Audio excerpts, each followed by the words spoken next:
แล้วก็ขออยู่ดีมีแห้ง ขออยู่ดีมีแห้ง ให้ร่ำให้รวยเด้อทางเราจันก็ได้นะสาธุ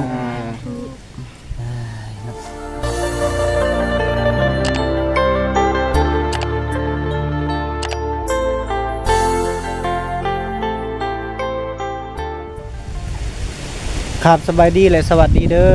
พ่อแม่พี่น้อง FC เบิร์ดสุขคนเนาะสบายดียามแรงๆพี่น้องเอ้ยกะสวงปลายซองมาสั่นพี่น้องเนาะสำหรับวันนี้บอกเกี่ยวกับมาหาน้องน้องอึ้งน้องตันคือเก่าพี่น้องเอ้ยกะบอกเกี่ยวกับสิมาบอกข่าวดีอีกเทื่อนึงเนาะพี่น้องเนาะสำหรับตอนนี้เบาแก้วกับมาฮอดบ้านน้องอึ้งแล้วพี่น้องเอ้ยแล้วก็น้องตันมาสั่นเนาะมีแต่ว่าเบาแก้วก็สิเข้าไปหาเพิ่นเนาะแล้วก็เฮ็ดสิเข้าไปถามเนาะบอนที่จะเจาะน้ำบอนใดนะเนาะโอเคเนาะพี่น้องเนาะโอเคเนาะพี่น้องถือว่าติดตามครับตามชมไปนำกันเนาะเป็นจังไดสิมาถามพื้นพี่น้องเอ้ยสิเจาะน้ำบอนใดเนาะ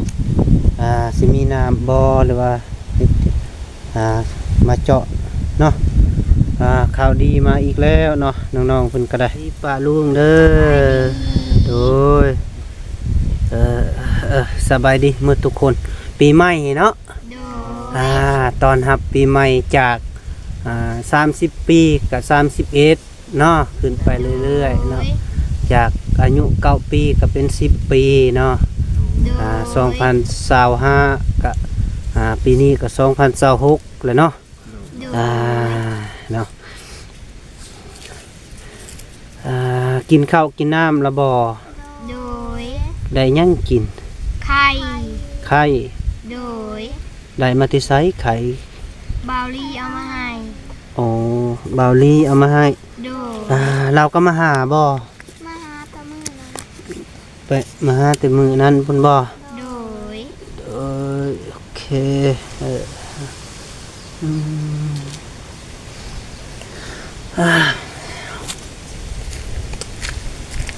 ล้างน้ำ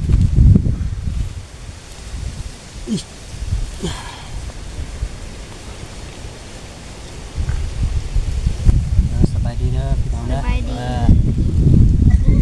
สำหรับมื้อนี้เฮาก็มาหาน้องๆเพิ่นแล้วก็ทางครอบครัวน้องน้องตันนี่แหละพี่น้องเนาะแต่ว่ามาแจ้งข่าวดีให้เพิ่นเนาะพี่น้องแต่ว่ามีอีกผู้ใหญ่ใจดีผู้หนึงฝากเงินมาแต่สหรัฐก็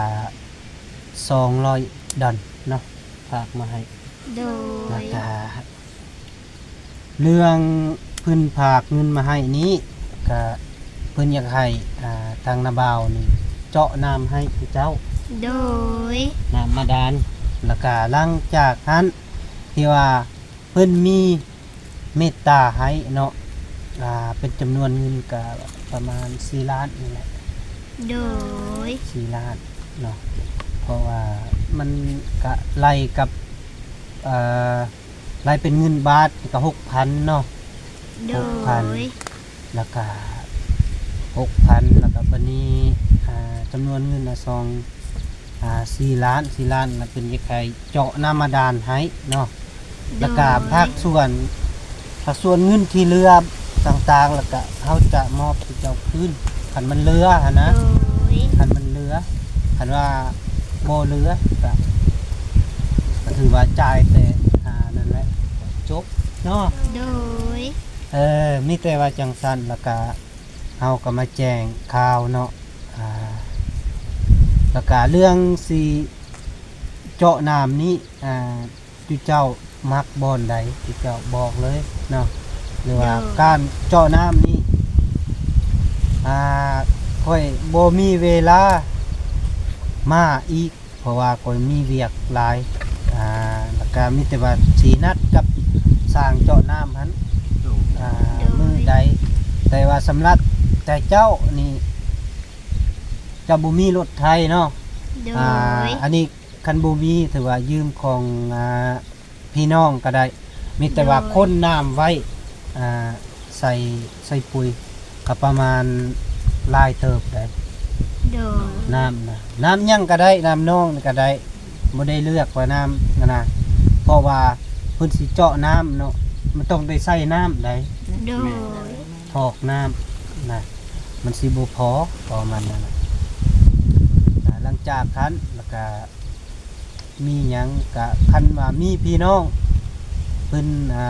ทางแต่เจ้ามีพี่น้องอยากแต่เจ้าขอช่วยเหลือนะขอความช่วยเหลือนำเพิ่นนะจากผู้หนึ่งสองคนมาคนน้ำซอยนะมีแต่เจ้าน่ะบ่รอดได้มันนัก เพราะว่านาบ่าวก็เคยหาบ น้ำให้น้องกิ๊กแต่แล้วก็ใครแน่เขามีรถก็บ่แม่นรถน้องกิ๊กดอกรถทางพี่น้องเพิ่นแหละแต่ว่าเพิ่นมาสวย เพราะว่าใส่น้ำนํกัน เพราะว่าอยู่เถียงใกล้กัน อันนี้คือกันเพราะว่าเราอยากหลังจากได้น้ำแล้วเนาะก็อยากให้ทางน้องๆนะก็ปลูกเถียงใกล้เพิ่นบ่มีน้ำใส่น้ำอาบปะนะมีแต่ว่ามาอาบบ่อนเดียวเด้อ โดย เพราะว่าไกลๆนี่แล้วก็มาใส่แล้วก็เวลาใส่เราต้องระวังเวลาเราโยกน้ำนะบ่ให้เฮาบ่ดึงนะเวลาทอมันนะต้องดึงใส่กระโตัวเฮาต้องโยกให้มันซึ้งมันจึงบ่หักกันนะมันจึงบ่เพไว้ลังมีแต่ว่าขอบเขตนี้เนาะเพิ่นใส่น้ำบ่มีน้ำที่ใส่นะน้ำที่กินเพิ่นมาขอใส่น้ำกันได้แต่ว่าคือว่าใส่แบบมันจะใช้น้ำกันก็เป็นอย่างดีคือกันเพราะว่าก็เพิ่นก็ช่วยเหลือได้เท่านั้นเนาะ โดย เพิ่นก็จะใครใส่อะไรใครก็เพิ่นก็บ่มีเงินซอยคือกันนั่นแหละทางนั้นก็ได้ก็อยากให้ได้เบิดครอบครัวแหละแต่ละครอบครัวนะบ่ที่ว่านาบ่าวไปหาสัมภาษณ์นั้นแต่ว่าเพิ่นก็มีความสามารถช่วยเหลือสำนี้ก็ดีอกดีใจจำนวนเงินก็ประมาณ โดย 4 ล้านมีแต่ว่าทางนาบ่าวนี่ให้จับคือเก่าคือมื้อนั้นแต่ว่านาบ่าวเอาไว้เองเนาะ โดย ย้อนหยังก็บัดเพิ่นมาเจาะน้ำเฮาก็จ่ายให้เพิ่นแล้วก็ขายอีกหั้นนะเนาะ โดย จำนวนเงินเพิ่นก็ได้จะให้เจ้าได้อวยพรทางผู้ใหญ่เพิ่นเนี่ยสิก็สิอ่านให้เนาะใส่ว่าก็ได้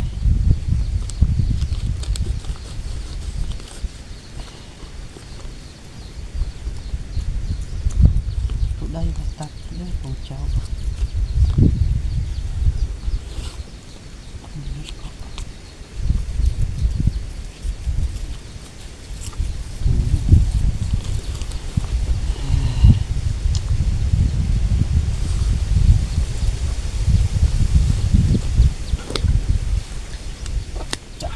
Yên ơi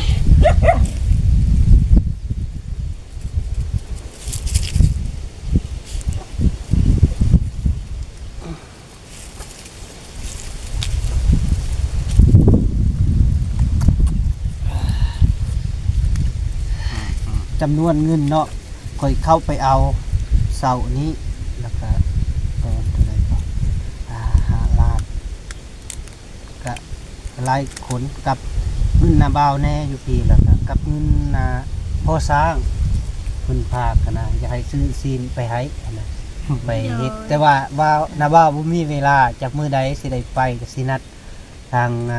พ่อสร้างหันแล้วก็เพิ่นพางมาเนาะ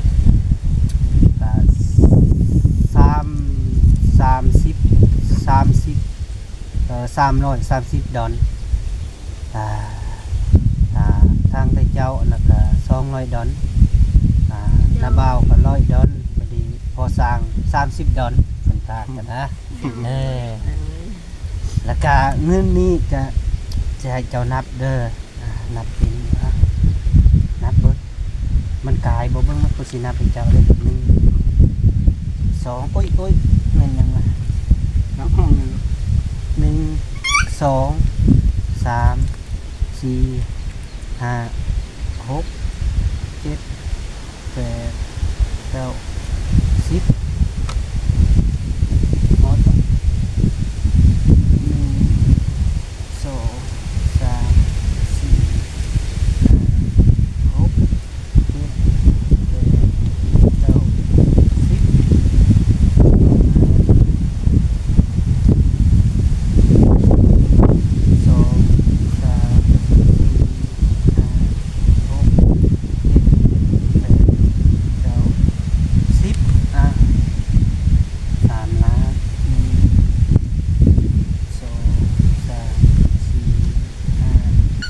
7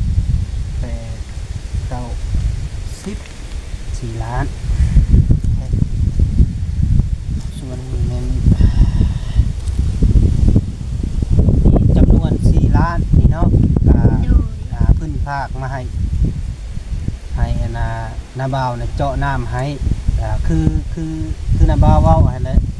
โดย มีแต่ว่าเจ้านะขอความช่วยเหลือนำนะ โดย มีแต่จังให้มาอวยพรเพิ่นบัดนี้ผู้รับเงินฝากเงินมาให้เด้อฟังตามนาบ่าวก็ได้ โดย จะอวยพรก่อนก็ได้อวยพรเพิ่นเอามือลงบ่จับเงินเลยเป็นก็ได้โอเคอวยพรปีใหม่ แล้วพอกันเนาะเนาะนี่ก็พอยังอันบ่ฮู้ว่าอันเพิ่นพอยังนี่นะ ขออวยพร พออวยพร ผู้ใหญ่ใจดี ผู้ใหญ่ใจดี ฝากเงินมาให้ ฝากขึ้นมาให้ เจาะน้ำให้ น้ำให้ อ่าพ่อบุญจันทร์ พอบุญจันทร์ บุญเฮือง บุญเฮือง แม่อานง แม่อานง บุญเฮือง บุญเฮือง ขอเจ้าอยู่ดีมีแฮ ของ เจ้าอยู่ดีมีแห้ง สุขภาพเข้มแข็ง สุขภาพแข็งแข็ง อย่าเจ็บอย่าจน อย่าเจ็บอย่าจน คอยได้สิ่งใด ก็ได้สิ่งใด ให้ได้สิ่งนั้น สิ่งนั้น อายุมันควรยืน อายุมันขวัญยืน ไปใส่มาใส่ ไปใส่มาใส่ ก็มีคนหักคนแพง มีคนหักคนแพง ที่พาเงิน ที่ มา ให้ ให้ เงินมาให้ จำนวน จำนวน 4 ล้าน 4 ล้านกีบ ก็เป็นเงินดอนก็200 ดอนพี่น้องเนาะ เป็นเงินดอนก็200 ดอน 200 ดอนเนาะว่าง่ายๆเนาะเพิ่นพาเงินมาแต่ต่างประเทศเนาะเว้าจังซั่นซ่านเนาะ200 ดอนเนาะ 200 ดอนเป็นฝากเงินมาแต่ต่างประเทศ แล้วก็ขออยู่ดีมีแฮง ขออยู่ดีมีแห้ง ให้ร่ำให้รวยเด้ ให้ร่ำให้ ทาง รวย ของจันทร์ก็ได้นะสาธุ เนาะเบาแก้วกับเกิดกะกะทำพรกัน นั่นแหละพอ ทำตั กั ว บ เองอวยพรมันก็เป็นอยู่อันนี้อยาใครกะจะเจ้าอะไรอวยพรให้ ก็แม่นความ นากะ ลูกว่าอยู่ดอกมันหนัก แล้ว มัน ก็บ่เป็นหยังเนาะ บ่ป็ เพิ่นก็ฮู้แล้วทำนี้กะเฮากะเนาะทางพ่อเพิ่นนี่ก็ฝากเงินมาให้หลายล้านเติมเนาะเพิ่นก็ได้แต่ว่าเบาแก้วก็ยังสิเฮ็ดคลิปโดยเฉพาะของเบาแก้วเพราะว่าได้รับเงินจากเพิ่นนะก็หลายคนอยกก็เป็นฝากมาเนาะมีแต่ว่าจังซัดเนาะสำหรับมื้อที่เฮาสิลงเฮ็ดเนาะเพิ่นอยากทางแม่เพิ่นอยากให้เจ้าน่ะแต่งคันหาเนาะสิเจาะบ่อนใดเจ้าต้องแต่งคันหาจะต้องขอนำอีหยังก็เขาเอิ้นว่าขอนำที่เจ้าเคยเห็นนะ เจ้าที่เจ้าทาน เป็ แม่ นเจ้าที่เจ้าทานล่ะเพิ่นอยากให้ตบดินหน้าดินประมาณ3 บาทอยากให้น้ำอันนั้นให้เจาะให้มันสบายหั่นนะสะดวกสบายของเฮาอะนะอยากได้น้ำไว้หั่นนะที่เจ้าอะไรกินน้ำนองน้ำคุณเพิ่นว่ากับบ่อยากให้กินว่าซั่นนะ อยากให้ได้น้ำตัวนี้ที่เจ้าใส่อาบก็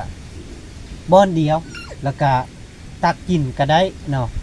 เป็นหยังเนาะเป็นน้ำบาดาลเนาะมันก็ความสะอาดแล้วแม่นอยู่จากจางๆหน่อยนึงก็ดีกว่าแล้ว แม่แหละ ไปหากินไปตัวทีเนาะทางเบาลี่เบานิวรู้จักมามามีแต่ว่าเฮาสิเก็บไว้เด้อบัดนี้เด้อ โดย เงินคำมีแต่เฮลโล มาไว้กับไผแล้วบัดนี้นะทางเบาลี่รู้จัก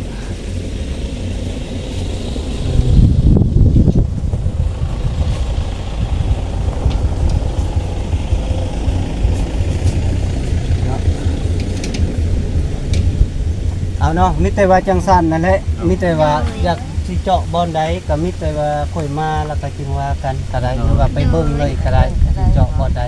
ไปเบิ่งกันไป เลือกมันแหละโยบบันไดบนสม มักบอนใดเอาเลยสิเจาะบอนนี้บ่คือว่าไกลแท้คือบ่เอาแถวหน้านี่นะ บ่ก็มันอันดอนนี้นะมันซึมน้ำอันบันโบม น้ำบวม มันอันดินโบมบัดนี้มันฝนตกเด้ อั นนี้มันเผิดบ่อนั้นนะดินโบม โดยเอาไปย่างเลยมีแต่ว่ามักบนใดเอาบนนั้นนู่นเลยวงนี้บ่หรือว่าวงลุมพุ่นเอาแถวนี้เนาะมันอาจจะมีบ่อมันบ่นี่สีเลิกเติบแล้วเนาะยันรถเพิ่นแล้วสิเข้าบ่ได้บ่มันมีเดินเนาะ โดยเกี่ยวนี่จะได้ถาม โอเคเนาะบ่อนนี้แล้วเนาะถือว่าคือข่อยเว้าอะไรมีแต่ว่าจุเจ้านะห้าน้ำอะไรไปคนน้ำมาปะอยู่นี่แหละเป็นกับฟุยจักตัวใดก็เอามาโลดย่านมันบ่พอเวลาเอาไปเอานะหรือว่าตักมาก่อนคันมีกับฟุยกับข้อนำมานะพี่น้องอะไรจาก4-5ฟุยนะบัดแล้วเอามาเจาะแล้วบ่พอแล้วจึงไปแล่นไหมไปเอาไหมหั่นนะโอเคติบัดนี้เนาะเอาไปตอนรับเพิ่นบัดนี้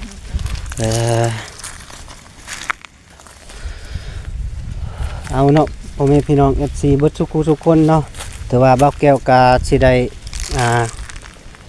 โคโตกลับก่อนเนาะพี่น้องเนาะถือว่ามาลมน้ำเพิ่นถือว่ามาแจ้งข่าวดีก็สำเร็จแล้วเนาะพี่น้องเนาะถือว่าฮู้และบ่อนที่จีเจาะน้ำมาได้เนาะพี่น้องถือว่าโอเคเนาะพี่น้องเนาะแล้วขออยู่ดีมีแรงเด้อสุขภาพเข้มแข็งอย่าเจ็บอย่าจนเด้อทางพ่อใหญ่ใจดีที่ฝากเงินมาให้เนาะทางพอบุญจันทร์เนาะพี่น้องเนาะแล้วก็ทางพอบุญทงเนาะว่าซั่นเนาะพี่น้องเนาะ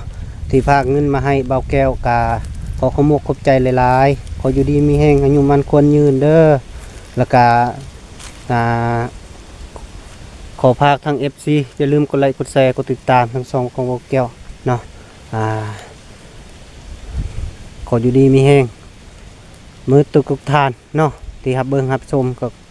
จงมีสุขภาพเข้มแข็งเนาะเอาขอขอบใจหลายเด้อบ๊ายบาย